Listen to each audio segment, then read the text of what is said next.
En una época en la cual parece que las emociones estuvieran todo el tiempo a flor de piel, de la mano de las reacciones, de las respuestas instantáneas favorecidas por los dispositivos, muy interesante diferenciar emoción y afecto. El afecto, tal como se define a partir incluso de Freud, no es simplemente una emoción. La emoción la definimos siempre como una incidencia directa, como un dato inmediato. Y en ese sentido, la orientación lacaniana, por ejemplo, nos indica una clara separación entre afecto y emoción. Y de modo taxativo incluso propone que la emoción no es el corazón del afecto, porque desde el psicoanálisis se plantea que no hay nada natural en esa expresividad emocional, sino más bien la confirmación de la existencia de un otro benévolo que permitió, que convalidó la expresión de ciertas emociones para que nos sintamos mejor en el mundo y actuemos de acuerdo con lo que este mundo nos demanda. En cambio, el afecto está siempre desplazado, es decir, atrapado en la estructura de desplazamiento del lenguaje que permite esa articulación de un significante a otro. Y desde esa perspectiva, el afecto remitido a la estructura del lenguaje nos permite tener en cuenta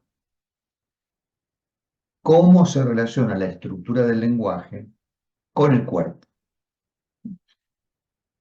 lo cual nos conduce a entender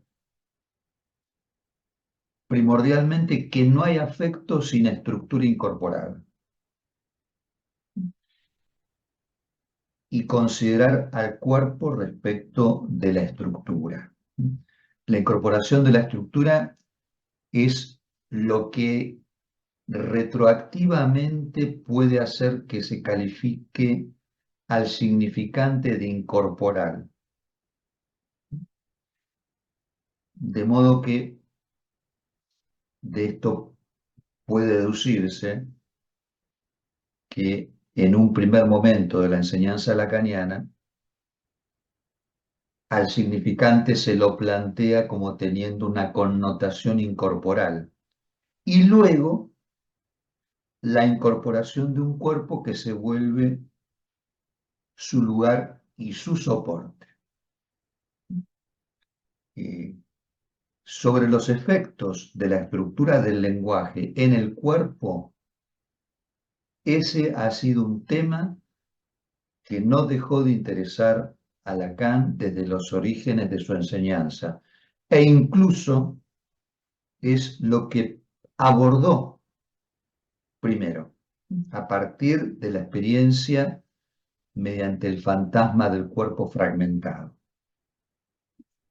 Y quizás ustedes recordarán que en ese primer momento hay numerosas referencias a Melanie Klein con relación a ese fantasma del cuerpo fragmentado y a demostrar cómo la experiencia analítica nos entrega ese cuerpo desmontado en pedazos, en rodajas, un cuerpo desgajado, desmontado, despedazado, que vuelve, que retorna en los sueños y en los fantasmas. Entonces, Lacan comienza localizando una imago, no del cuerpo total, sino del cuerpo fragmentado, del cuerpo en pedazos. Y es esa noción la que lo lleva a preguntar a él y nos lleva a preguntar a nosotros en nuestra práctica clínica, ¿por qué las personas fantasean, sueñan con el cuerpo fragmentado? La respuesta es que las personas fantasean, sueñan con el cuerpo fragmentado porque están sujetas al lenguaje. Y el cuerpo se quiebra según la articulación significante. La articulación significante resulta fragmentadora para el cuerpo. Esta estructura significante, que como toda dimensión simbólica implica la muerte de lo que representa.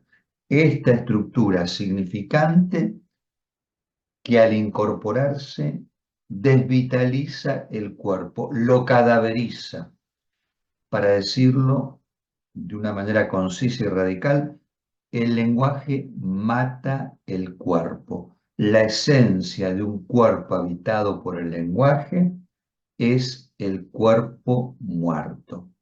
Un cuerpo en el que habita un sujeto que mantiene una relación particular con la muerte.